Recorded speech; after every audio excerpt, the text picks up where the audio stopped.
Hi, I'm Lucas Marion, a senior writer with Computer World Magazine, and I'm here with senior executives who are familiar with what's happening in generative AI today. Hi, I'm Chris Herringshaw. I'm the Chief Technology Officer at Janus Henderson Investors. My name is Jay Upchurch. I'm the Chief Information Officer at SAS. I've got global IT responsibility as well as our SaaS commercial cloud business. Thank you all for being here. So, generative AI, 15 months ago, nobody was even talking about this stuff, and now it's everywhere. Virtually every organization is at least considering a project or piloting a project or actually well steeped into rolling out some form of generative AI for all different purposes. What sort of things are your organizations doing with generative AI today? And can we just start with Chris? Yeah, thank you. You're right. This sort of came out of nowhere. 18 months ago, we weren't having this conversation. And it's interesting, right? This is a technology that's generally credited with being almost 70 years old in some way, shape, or form. And now it's really captured the imagination of people with that generative interface, right? It's made it so accessible to so many more people. You don't need to be a programmer. You don't need to be, a data scientist to be able to go in and yield the benefit. So we've leveraged that in our organization in a couple different ways. We've certainly rolled out a private version of something as generic as ChatGPT, right? We wanted to see what people were going to ask it. Outside of the obvious sort of day-to-day things, it's a great canary in the coal mine, right? For us to look at what people are interested in, the kinds of use cases, the kinds of data they want to ask of an AI engine and get answers back.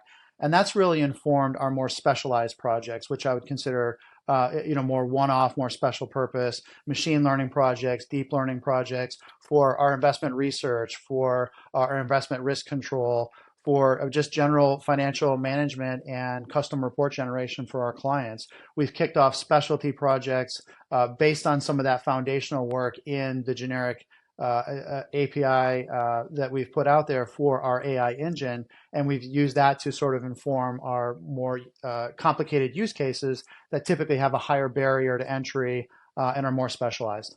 How about you, Jake? I agree totally with what Chris just said. I think it's fascinating to see how it's captured the imagination of everyone. I think the amazing thing about this technology is that it was almost launched towards more of a general consumer as opposed to an enterprise business. And that has created, I think, a lot of demand, somewhat unintended or not necessarily driven by IT sometimes, which is, I think, fun to see and drives the adoption. At SAS, we've really leaned into it. Primarily on all forms of workforce productivity. That's definitely driving the business case for why we would continue to invest more. As you guys know, these technologies are not inexpensive to own and operate. We do a lot on beyond that with coding.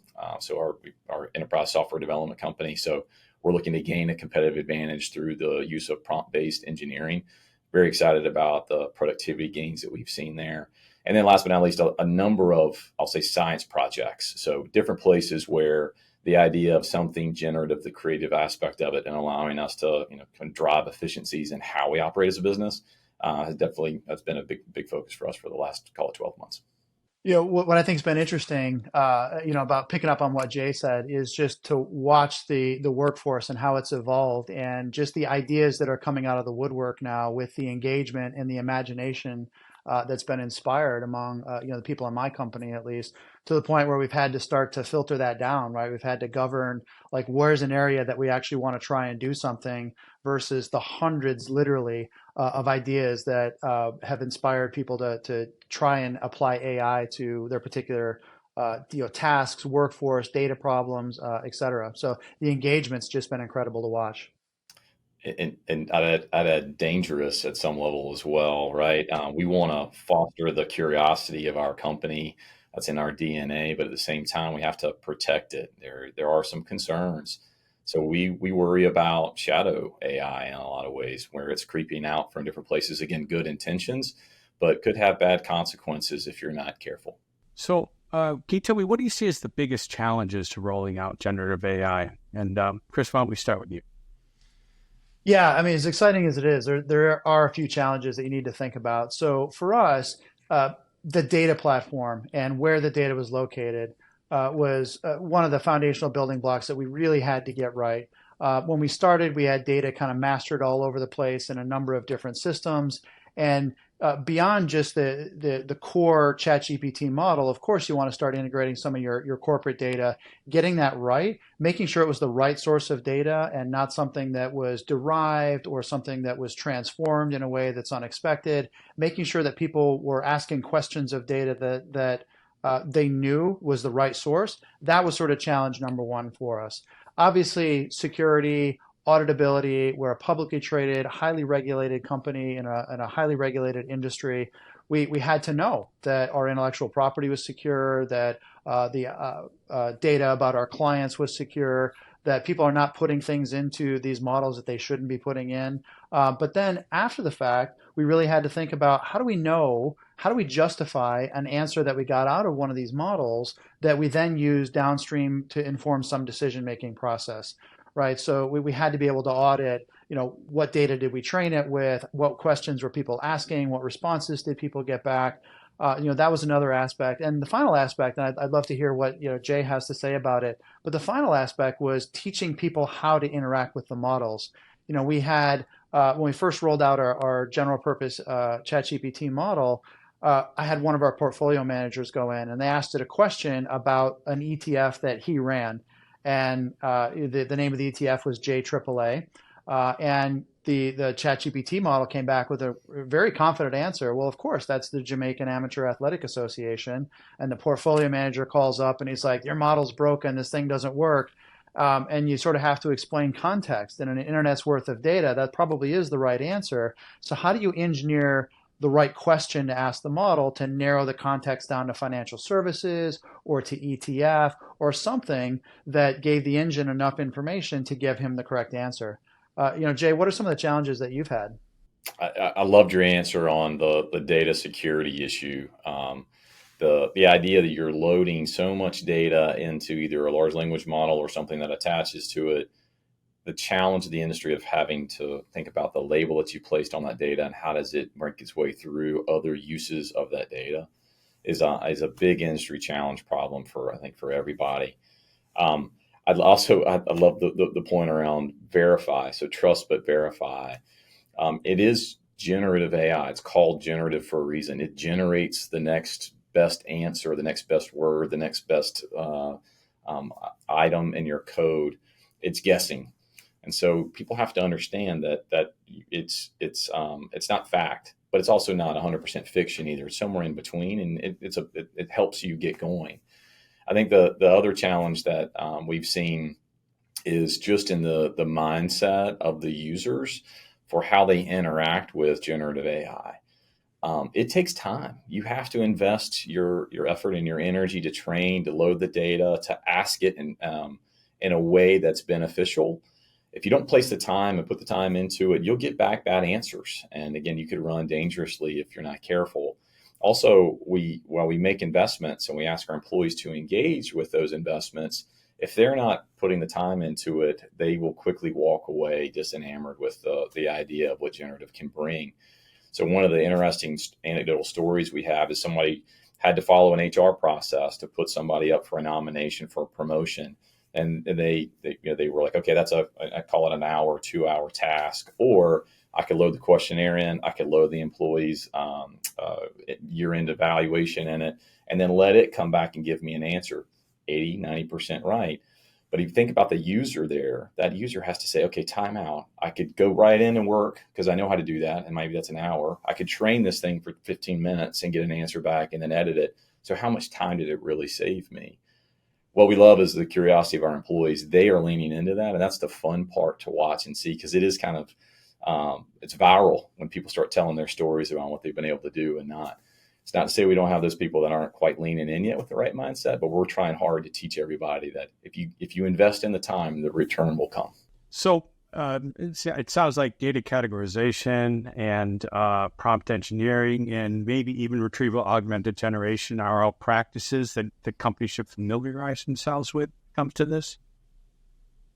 Absolutely. On the RAG front is fascinating because, and again, that's the way that you can save money and not having to build your own large language. You can add to it with domain knowledge that comes especially from you. Again, back on the security side, how do you augment a large language model that was taught, by the way, and somewhat time stamped, if you will, with knowledge, with more current information or domain knowledge that comes from your company without having to do it all yourself. That's a big part of, I think, of one of the widespread adoptions these days that we're definitely enjoying ourselves at SAS. Chris, how have you fine-tuned your models? Yeah, I mean, RAG or the concept of RAG is certainly something that we were doing, I think, before that term became a little bit more popular, right? We're in a real-time business, right? We trade in active markets globally around the world. ChatGPT, the generalized models are a year or two behind sort of current knowledge. So we've had to, almost from the beginning, feed in our domain data, some of our real-time data, what happened in the markets recently, all makes a really big difference for us being in financial services. And so that's the combination of private data, with a public model, but having, separate tenancy, making sure you understand how it's learning or maybe not learning, and segmenting those off. Those were a big part of our challenge to get something that was useful, that was timely for our users, and that was also effective and didn't create some of that disenfranchisement that Jay was talking about, where you try it a couple times, it doesn't really work for you, you don't really know why, and suddenly you don't trust it or you're not interested in it anymore. We've really tried hard to avoid that by bringing in a lot of our own data to make sure the answers are current and timely. What are some of the top practical use cases of generative AI at your organizations? I'll jump in on the workforce productivity front. Lucas, you're spot on. Those are the easiest ones to realize. I'll give you a few examples. Definitely the summarization of those emails. We've all got them. You get the long thread. It's 15 emails on top of one another. They're asking you for a decision. How do you spend your time reading through all of that? Can you quickly ask your generative AI to give you engagement to give you a quick summary? And then do you trust that summary enough to make an intelligent decision in a timely way? Again, it might only save you a minute or two or three here, but if you change your mindset and you're constantly interacting that way, suddenly you find hours every week. And I struggle to find those hours myself, so I'll take any help I can get. The other interesting thing on workforce productivity is the meeting summaries. So we all feel pressure to attend every meeting, or, I need to be in that meeting, but I'm not going to be there. So it gets delayed by 2 weeks. And then suddenly we've killed the velocity of a program because you're waiting to meet with me. Great way to do that is to say, I'm just not going to attend that meeting, but I'll use my generative AI, again, Copilot in our case, to help summarize the meeting. It knows me, it knows my job, it knows my role. Second category that's highly successful for us is on the coding front. I share Chris's passion on technology and coding. We are an enterprise software shop, so we're always looking for ways to gain a competitive advantage. Again, do more with less. Prompt-based engineering for coding is fantastic. We've seen early results from that. We started off with just carving out teams and saying, okay, you're only allowed to code from prompt-based. And then while others, they kind of competed, if you will, gamified it a little bit to see if was there really true advantage. And then letting that kind of become a viral adoption process within our coding community here at SAS has been fascinating. And then I think the third category I'd say of other things that we've done are, I'm going to say, creative tasks that are mundane in nature. A great example right now is we in our legal organization, we have to check all of the copyright information and treatment of either language that we use in our marketing or imagery or anything else. And while it's creative in nature because it's delivering a marketing asset, a review of a marketing asset, the repetitive nature of that is the same. We have a set of rules that we follow. Can I investigate a visual and determine does it meet our standards or not? Allowing the technology to do that for you, at least do 80 or 90% of that job for you, suddenly frees up very valuable hours from our legal communities. So those types of repetitive tasks, but are creative in nature, I think we found a little bit of gold early on in generative AI at SAS. Yeah, I think Jay's exactly right. That productivity boost in terms of time is a key win. But we also think about it for our organization in terms of scope, right? So if you're a typical investment research analyst, you may make up some numbers, right? You may cover 100 different companies in your sector, right? Quarterly earnings come out, right? You read through those reports, you make your notes, you upload it. Now imagine what if that analyst could do not 100 but 1,000. What if they could just do not last quarter, but they could ask a generative AI, look back for the last 4 years and compare and contrast over a longer period of time with a greater segment of the market, maybe bring in other markets that are, directly or indirectly impacting the market that you're covering, right? Suddenly the scope has expanded for a lot of the roles that are really key to us because of a technology like this, being able to save that time. And so for us, that's been a key way for us to think about the value creation behind something like generative AI.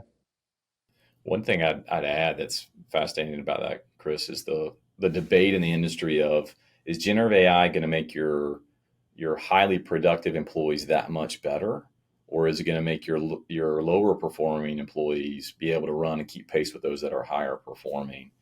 I think the jury's kind of still out for us on what we've been able to see and experience. I definitely think that it's helped everybody. Again, it kind of comes back down to that personal mindset and creativity to want to play with something that is generative in nature like that. But it's going to be interesting to see how it really kind of treats everybody at the end of the day in terms of their individual performance.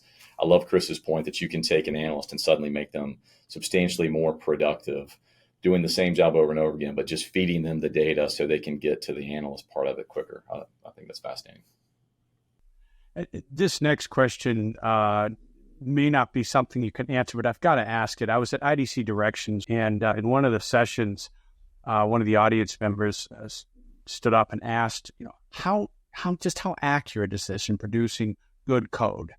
And from what I've heard, it's sometimes 50, 60% accurate, but creates good baseline for an application. What are you guys seeing as far as accuracy of code creation?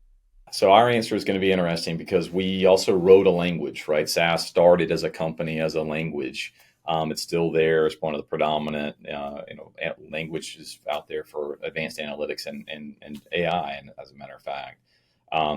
So it's interesting because we have had to make sure that we address it on both fronts. One is those that want to interact and do prompt-based engineering using SAS as a language, versus also us writing code, whether or not it's in C or Java or others, above and beyond just SAS.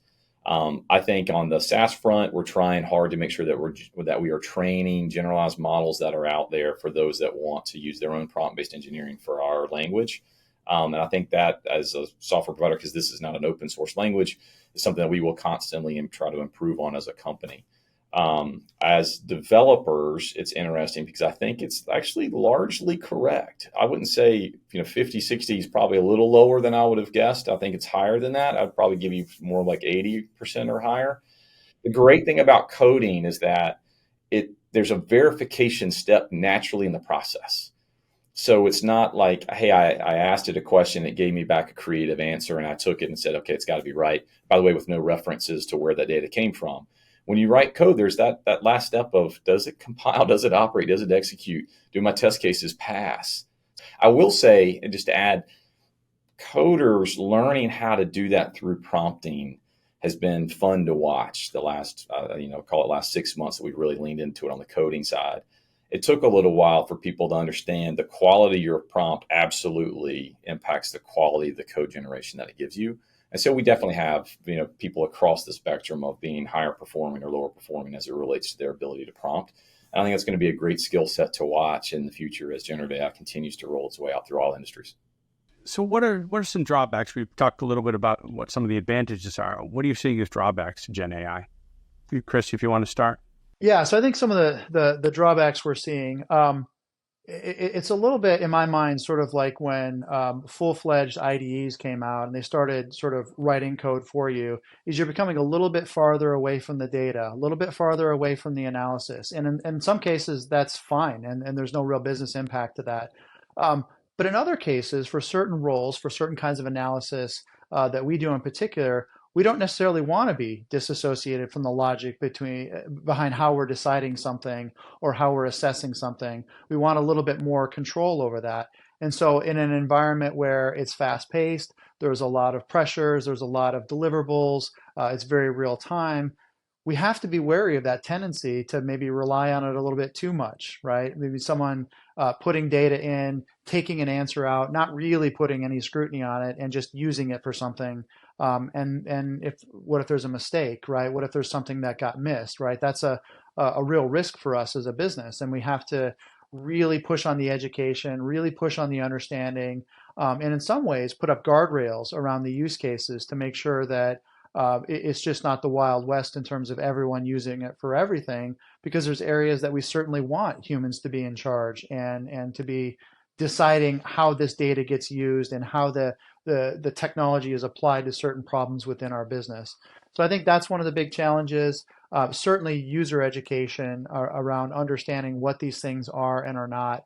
AI, as you all know, is an umbrella term for all kinds of technologies, from machine learning, machine vision, deep learning, neural networks, natural NLP, natural language processing, and each of those sort of subcategories is good at a different kind of problem, right? And so when you roll out an AI tool, making sure people understand, well, this tool is good for this particular kind of business problem, and that's what you should use it for, but it's not good. You're not going to get great results if you try and use it for this other type of problem.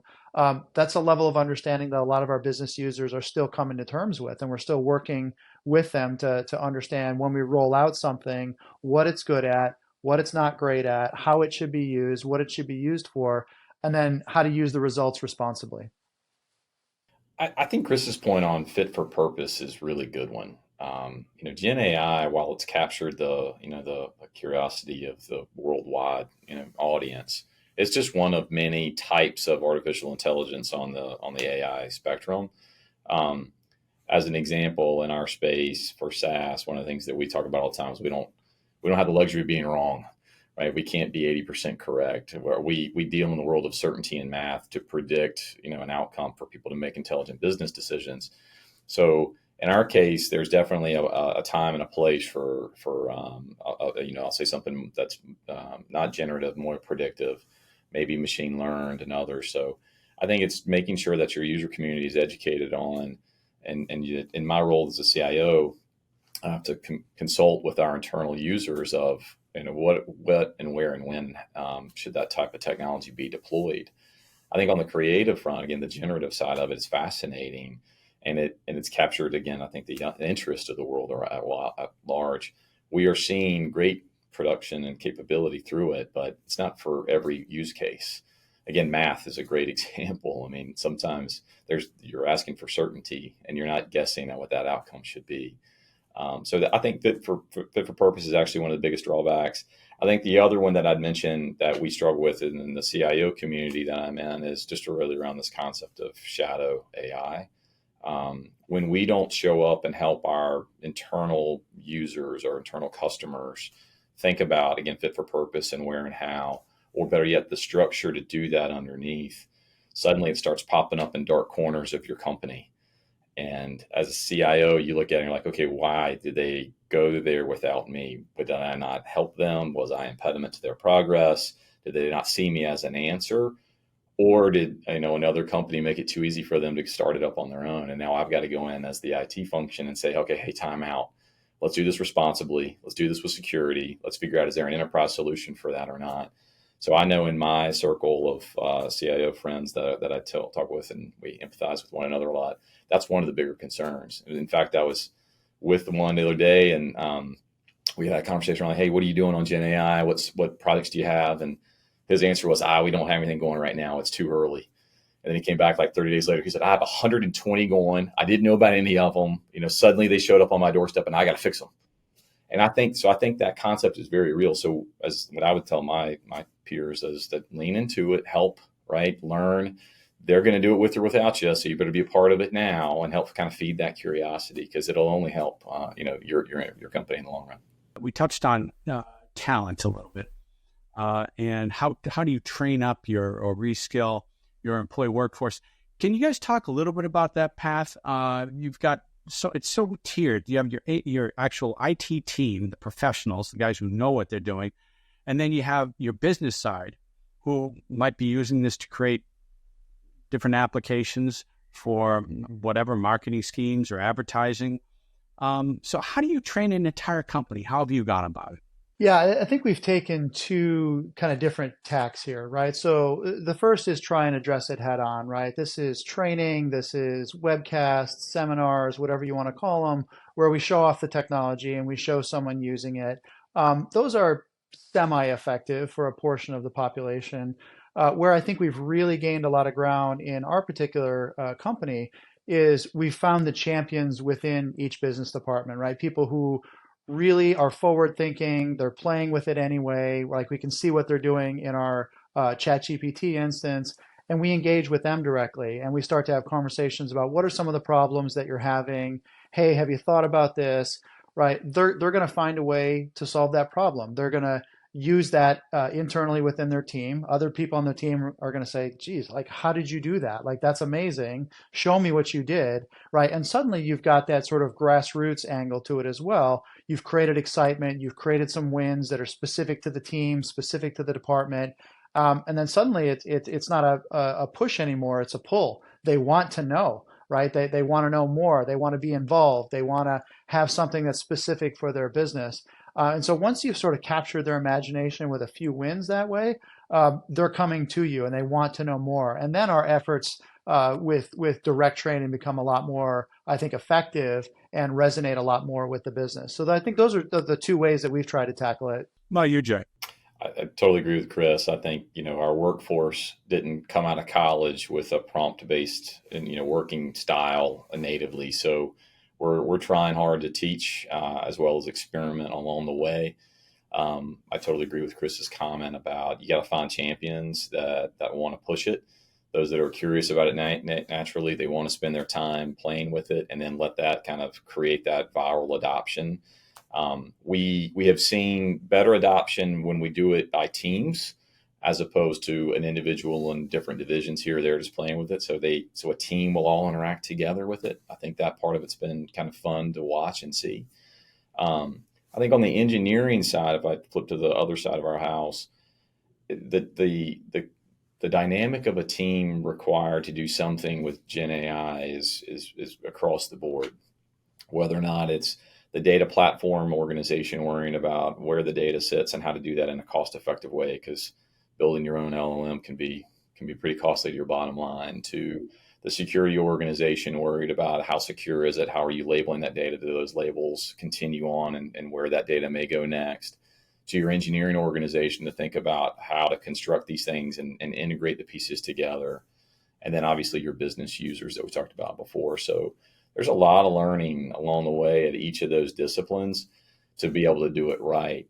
I think a lot of companies right now that are having early success, and when I mean early success, I mean truly business returns and outcomes, they're engaging with Gen AI, and it's largely delivered through enterprise software companies that said, hey, I turned on a module, now you need to subscribe to it. I think as an industry, we're trying to figure out like what's the right price point for that, because there's a lot of sticker shock because the infrastructure underneath to run this stuff is definitely not cheap.